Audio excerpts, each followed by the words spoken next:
Oke, bismillahirrahmanirrahim. Assalamualaikum warahmatullahi wabarakatuh. Pada hari ini kami akan menjelaskan tentang lingkup dan prosedur evaluasi kinerja pada tugas profesi pendidik, dalam kurung guru dan dosen.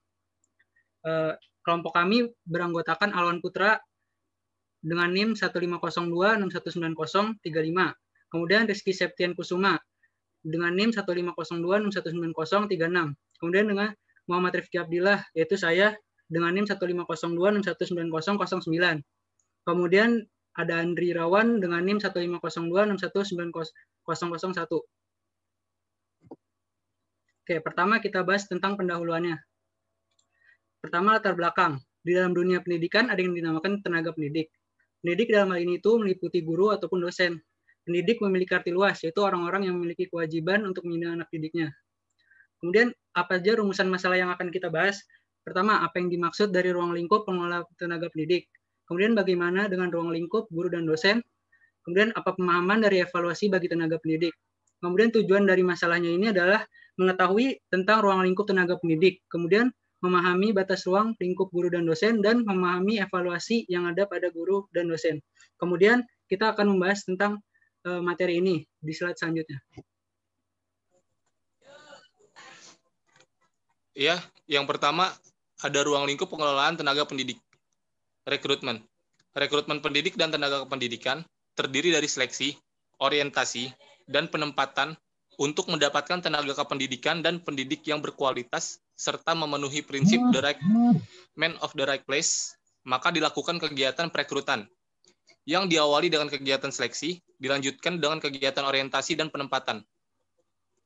Selanjutnya ada pembinaan. Pembinaan pendidik dan tenaga kependidikan dapat dilakukan melalui pendidikan dan pelatihan, pemberian kompensasi, penggajian, pemberian kesejahteraan, kenaikan pangkat, penilaian pendidik dan tenaga kependidikan, serta cuti pegawai. Pembinaan dilakukan dalam upaya mengelola dan mengendalikan pegawai selama melaksanakan kerja di lembaga atau sekolah.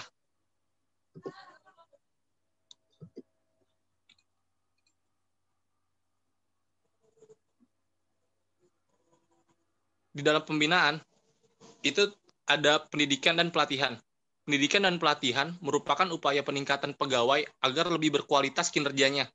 Pendidikan dan pelatihan dimaksudkan untuk sebagai pengembangan bagi tenaga. Yang kedua ada kompensasi atau penggajian. Kompensasi atau penggajian tenaga kependidikan terbagi dalam beberapa kategori-kategori. Pertama, ada tenaga tetap yang ditegaskan oleh negara atau PNS mendapat gaji sesuai peraturan negara. Tenaga tidak tetap sekolah dengan PPT mendapat gaji sesuai peraturan negara dan masa kontraknya. Tenaga tidak tetap sekolah dengan status guru bantu bagi sekolah swasta mendapat gaji sesuai peraturan negara dan masa kontraknya. Tenaga honorer baik bagi tenaga administratif atau guru mendapat gaji sesuai kondisi keuangan sekolah. Masa pengabdian yang mengacu kepada upah UMR.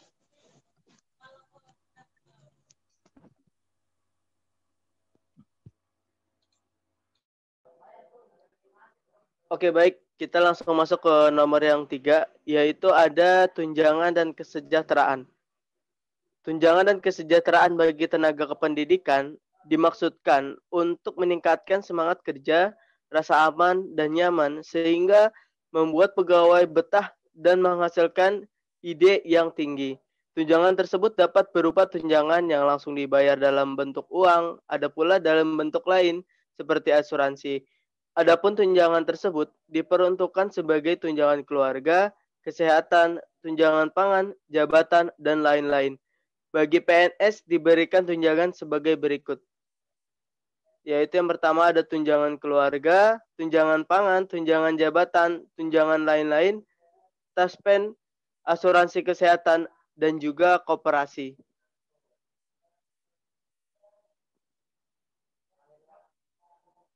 Yang nomor 4, ada kenaikan pangkat.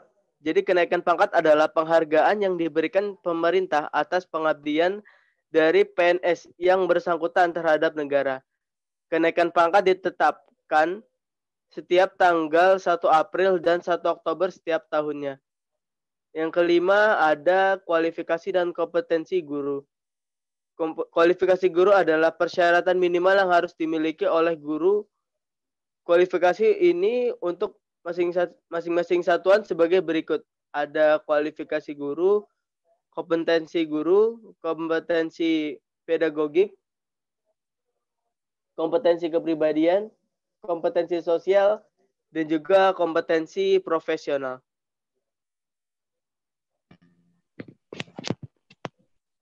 Ya, selanjutnya ada pemberhentian dan pemensiunan. Pemberhentian dan pemensiunan merupakan konsep yang hampir bersamaan, yaitu sama-sama terjadi pemutusan kerja. Istilah pemberhentian atau pemutusan hubungan kerja digunakan pada lembaga pemerintahan atau bagi pegawai negeri. Pemberhentian adalah pemutusan hubungan kerja seorang karyawan dengan suatu organisasi perusahaan. Sedangkan pensiun adalah pemberhentian karyawan atas keinginan perusahaan atau undang-undang atau keinginan karyawan sendiri.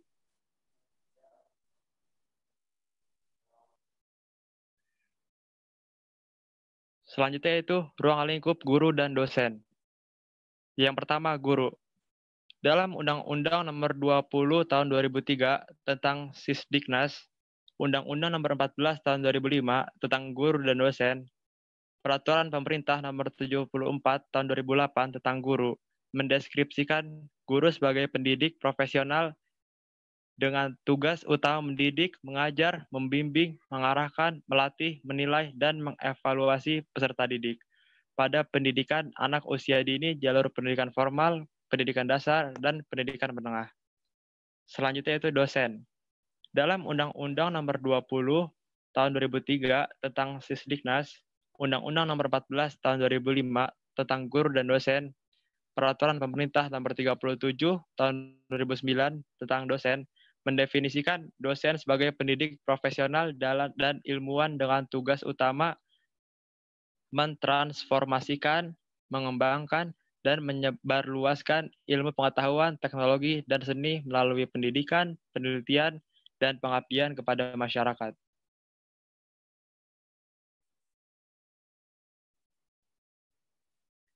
Selanjutnya itu evaluasi bagi tenaga pendidik.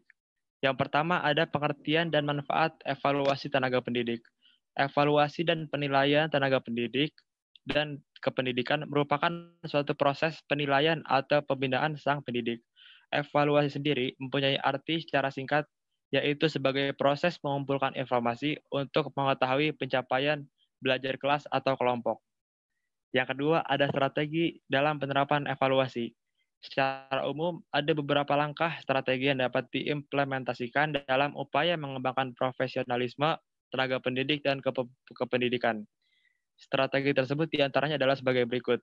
Yang pertama, ada evaluasi diri. Yang kedua, perumusan visi, misi, dan tujuan. Yang ketiga, perencanaan. Dan yang terakhir, ada pelaksanaan.